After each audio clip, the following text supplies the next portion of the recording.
Olá, no vídeo de hoje vamos falar sobre o fundo BDIF relatório de janeiro, quais foram as novidades desse mês aqui. Vamos também falar um pouco sobre o pagamento de dividendos desse ano, como é que está sendo, né, e o que podemos esperar para esse ano. Esse é o canal Estudos em FIIs e vamos mergulhar aqui nos resultados. Então, a gente vem acompanhando o histórico desse fundo, né, desde metade do ano passado aqui, mês a mês, vemos falando sobre as mudanças mais relevantes aqui. E do último mês para cá, mês de dezembro para janeiro, só fazendo uma revisão rápida, a grande diferença foi realmente o término da alocação da última emissão do fundo, na qual o fundo comprou 9 ativos, com 343 base points em relação à NTNB de referência, sobre a NTNB de referência, ou seja, 3,43% a mais que a NTNB base, em se considerando que isso é rendimento isento, né? Então, esse foi o nível de carrego que o fundo conseguiu agregar ao portfólio que já existia. Com isso, o portfólio subiu para um carrego equivalente, IPCA mais 7,7%, e o fundo focou muito em compra de operações de saneamento, aumentando seu portfólio aqui de 22% para 33% em saneamento. Essas foram as grandes notícias do relatório do mês anterior. Então, nesse mês, nada de muito relevante com relação a esse aspecto. O fundo, na verdade, só negociou 2 debêntures, vendeu, já vamos ver quais foram aqui. E a parte de carrego e portfólio dele ainda está muito similar, então bastante focado aqui em saneamento, 32%, energia, 17%, telecomunicações, 16%, rodovias, 10%. Então, esses são os 4 setores base do fundo, né? Com isso, a gente tem o principal, o núcleo dele, né, em saneamento e energia, totalizando aí quase metade do fundo. Então, sobre mudanças também desse mês com relativa à precificação, o fundo está negociando com leve ágio no fechamento de janeiro, 1,01 de PVP, que negociava R$ 91, que seria um equivalente IPCA mais 7,4 a esse preço aqui. E, no momento presente, o fundo continua negociando aproximadamente nessa faixa de ágio, tá? Está com leve ágio. Sobre as compras do mês anterior, a gente viu com detalhe no último vídeo aqui, mas vamos repetir rapidamente. Ele comprou a Casan com spread de 4,21, Casan Saneamento, né? Ele comprou também a Corsan Saneamento com spread de 2,90 sobre a NTNB equivalente. Comprou a Rio Mais, essa debênture específica, a gente tem visto vários fundos pegando essa debênture. É uma debênture de rating 3As, né, com spread quase 2% sobre a NTNB, em se tratar de saneamento, né, uma aquisição bem interessante. Comprou a Casan também com spread de 5,22%. Então, muitas compras na parte de saneamentos. Comprou a Novo Norte Aeroportos também, com spread legal, quase IPCA, mas spread de 4% sobre a NTNB equivalente. Quem lembra aqui, essa Novo Norte Aeroportos faz parte de um FIPE também que a gente estuda aqui no canal. Enfim, essas foram as compras que possibilitaram o fundo fazer esse aumento aqui, um aumento basicamente de 0,3% no carrego dele em termos de aquisição, tá? Então, é importante a gente entender carrego aquisição e saber como que isso influencia em nível de pagamento de cada fundo, né? Então, ele comprou boas operações, integralizou o portfólio, aumentou em 0,3% seu carrego. No mês passado, o carrego marcado a mercado estava em IPCA mais 8,3%, e nesse mês presente, pouco mudou aqui, né? O IPCA marcado a mercado está em 8 pontos, IPCA mais 8,5, carrego do fundo. Essas foram as duas operações que ele se desfez de quantidades menores, Betel Telecomunicações, e se desfez também da Iguá Saneamento, né? Foram volumes menores que ele vendeu aqui, não impactou muito no geral da carteira do fundo. Então essas foram as movimentações, agora vamos gastar um pouquinho mais de tempo na parte da rentabilidade. Para quem quer saber sobre a última emissão, eu recomendo que assista o último vídeo do mês passado, eu vou deixar aqui no card, né? Ele tem realmente um nível de detalhe bastante profundo sobre todo o processo de emissão, né? Afinal de contas, o grande resumo aqui é que o VP do fundo ele não foi comprometido em função da emissão, né? Pois no momento da integralização das novas cotas, a precificação do fundo estava praticamente idêntica, né? Ou seja, o VP do fundo estava praticamente idêntico ao preço reajustado da emissão. Então, a verdade é que não teve um grande efeito de diluição aqui com a entrada das novas cotas, né? Que entraram basicamente aí a emissão próximo a 88,5, né? E na presente data, aqui onde essas cotas, novas cotas foram integralizadas, estávamos aí com 89,8 de VP. A gente sabe que esse VP nesses fundos, ele pode variar, inclusive, até R$ 1 de um dia para outro, né? Então, aqui, na minha visão, estava dentro da margem de erro, no momento que essas cotas foram integralizadas ao fundo, não teve, de fato, um grande efeito de diluição. A gente fala isso com bastante detalhe, né, no último vídeo, mas isso não, por si só, não é o mais importante. Quando a gente avalia a questão de emissão abaixo de VP, muita gente vende fundo por causa de emissão, considerar que a emissão foi abaixo do VP. Nesse caso nem foi, né, pessoal? Vocês viram aqui que foi muito próximo o valor. Mas não é só isso que a gente tem que analisar. O espectro é muito mais amplo. Não é um fundo imobiliário que é regime caixa, isso aqui é regime competência.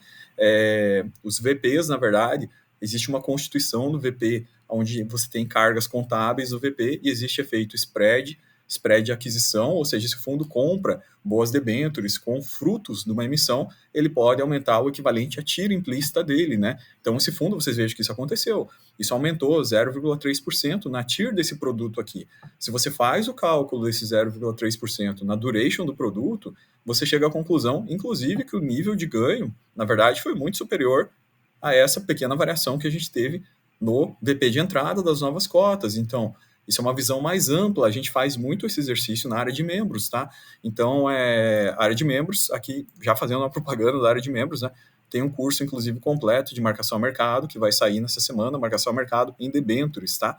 É específico para debêntures, para que todo mundo entenda, realmente, a gente entenda como que funciona o regime contábil dessa maneira aqui nesses fundos e o que afeta nós como cotistas, para que a gente tome sempre boas decisões.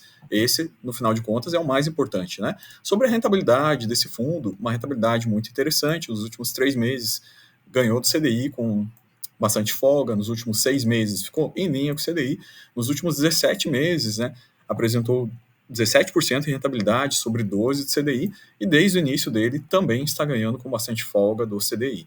Então, uma rentabilidade bastante boa, levando em conta que esse fundo aqui não é redeado, ele é exposto à curva real de juros, ele é com base em referência a uma NTNB de referência, e ele costuma, sim, bater muito bem essa NTNB de referência, como a gente vê aqui, né?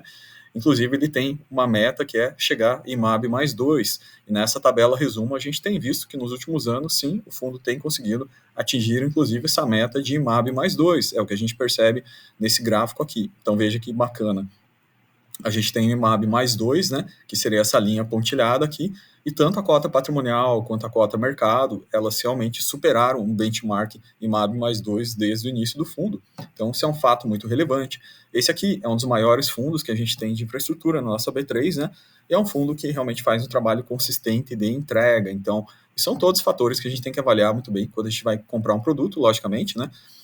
Em se tratar do ano passado, o fundo acabou fazendo algumas entregas aqui acima da média histórica dele. Também ele foi bastante favorecido por marcação a mercado, né? Temos que lembrar disso, né? Teve vários meses de marcação a mercado jogando muito a favor. Isso ajudou o fundo a fazer boas distribuições, né? Apesar disso, em alguns meses que a marcação a mercado não veio tão boa, ele continuou fazendo boas distribuições, né?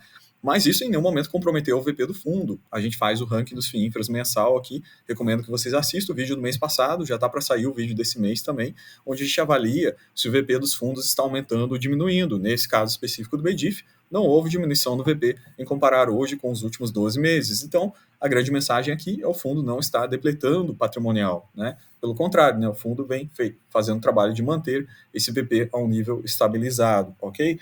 Mas esse patamar de 19% não se mostrou sustentável a longo prazo, né? Pois, afinal de contas, aqui o fundo fez entregas realmente bastante interessantes naquela época da emissão, inclusive no pós-emissão, manteve um pouco aqui também, mas em função do nível das NTNBs atuais aqui e do nível de carrego do portfólio do fundo, o ideal é que ele fizesse um ajuste ao nível de distribuição dele, fez esse ajuste, a distribuição veio para R$ 1, né, R$ 1 por cota desde novembro do ano passado. Até esse mês presente, o fundo vem realmente mantendo esse nível de distribuição que está bastante em linha, né, com o nível de carrego potencial do fundo, mas o trabalho de gestão ativa que o fundo faz. Então, na área de membros, a gente também avalia a capacidade de giro de cada fundo, quanto isso representa, né, quanto a gestão ativa soma ao nível de carrego do portfólio, dividend yield potencial.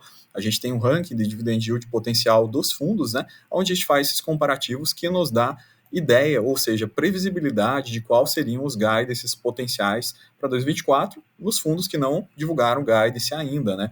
Então, essa é a ideia da área de membros, é a gente conseguir nos antecipar com relação a gente conhecer o produto, né? Poder tomar decisões sabendo o comportamento de cada fundo. Com relação à DRE, então, vou passar para vocês aqui de forma rápida como é que ficou a DRE.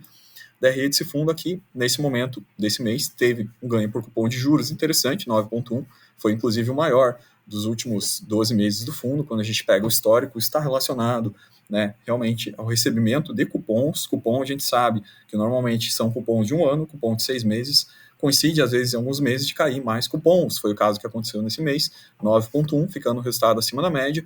Inflação também veio um pouquinho melhor, foi 5 milhões aqui de inflação. E no global do resultado, né, teve marcação ao mercado jogando contra, né, com 6 negativo. Quando a gente faz a soma disso aqui tudo, o resultado líquido ele fica em 4,1, né? Esse 4,1 milhões divididos pelo número de cotas chegaria a um resultado de 0,32 contábil, tá, pessoal? Então isso seria se o fundo tivesse realizado, né, esses 6 milhões de prejuízo com marcação ao mercado. O fundo não o fez. O fundo não fez movimentações nesse mês, basicamente. Então, isso é resultado contábil, mas isso não migrou para a caixa, tá? Para migrar para a caixa, o fundo tem que fazer efetivamente a movimentação. Ele teria que ter vendido o portfólio dele inteiro para pegar esse prejuízo de 6 milhões. Então, isso é um efeito apenas de marcação contábil, tá? Que fique bem claro isso. Na área de membros, a gente detalha com muito critério esse ponto também. Então, fiz um exercício rápido aqui, né? Isolando esse efeito de marcação aqui, ou seja, tirando fora esses 6 milhões, que é efeito contábil, né? O fundo estaria próximo, num regime caixa, aproximadamente com uma geração de 10 milhões esse mês, o que daria 80 centavos gerados em regime caixa. Ele pagou R$1, né? Então veja que não está tão distante do regime caixa, mas esses fundos não têm nenhuma obrigatoriedade, né, de fazer aquelas distribuições de 95% ao final de semestre, né? Não é nada disso. O fundo, basicamente, cada fundo assume uma premissa diferente, normalmente manter uma distribuição em linha com o carrego, isso é que a maioria dos fundos faz, e acrescer aí ganhos por oportunidades de negociação, por gestão ativa, né, vendas oportunísticas, né? Então, vários fundos conseguem melhorar o resultado fazendo isso. Alguns fundos conseguem fazer mais gestão ativa do que outros. A gente comenta aqui na área pública sobre isso, e na área de membros a gente desce no detalhe para realmente calcular qual o potencial de cada fundo fazer isso. Então, a gente viu a DRE de forma bastante detalhada aqui, a gente viu os potenciais desse fundo, a gente viu sobre o VP dele, que não está tendo grandes alterações desde o ano passado, que também não teve grandes alterações decorrentes da última emissão. A gente viu que o fundo conseguiu melhorar a parte de carrego dele de 7,4 para 7,7, né? Ou seja, isso é uma alavanca importante que permite ao fundo, em longo prazo, distribuir mais. Então, um bom trabalho tem sido feito por esse fundo, pelo BDIF, né? A gente percebe justamente a emissão bem sucedida na medida de aumentar o carrego do fundo em 0,3%. Isso é muito relevante, tá? Não há de ser desconsiderado esse aspecto aqui. Isso melhora a capacidade de rentabilização do fundo. Temos visto também o BDIF fazendo trabalho de gestão ativa pontualmente, movimentações, né? Ainda não ao nível de fundos que fazem isso com mais intensidade, né? Mas sim, ele tem feito também gestão ativa de forma interessante, capturando alavancas de ganho. Para o cotista, não é à toa que o resultado dele, né? Vocês estão vendo aí que desde o início do fundo ele ganhou, bateu o CDI e bateu também o IMAB mais 2, que é um benchmark bem difícil de você conseguir chegar a ele. Então, o resumo de hoje era isso aí, galera. Soltando o vídeo agora, o vídeo especial aí para vocês, desse BDIF, né? Os vídeos saem de forma sempre antecipada na área de membros e depois eles vão para a área pública, os vídeos de relatório, tá? E a área de membros, ela tem vídeos estratégicos, né? Já conta aí com mais de 50 vídeos, inclusive cursos, né? Tem curso de marcação ao mercado, curso de interpretação de DRE, afinal de contas tem uma infinidade de produtos ali para quem quer aprofundar mais conhecimento, né? Ao preço de R$ 4,99, né? Então é isso aí, galera. Grande abraço para vocês e até o próximo vídeo.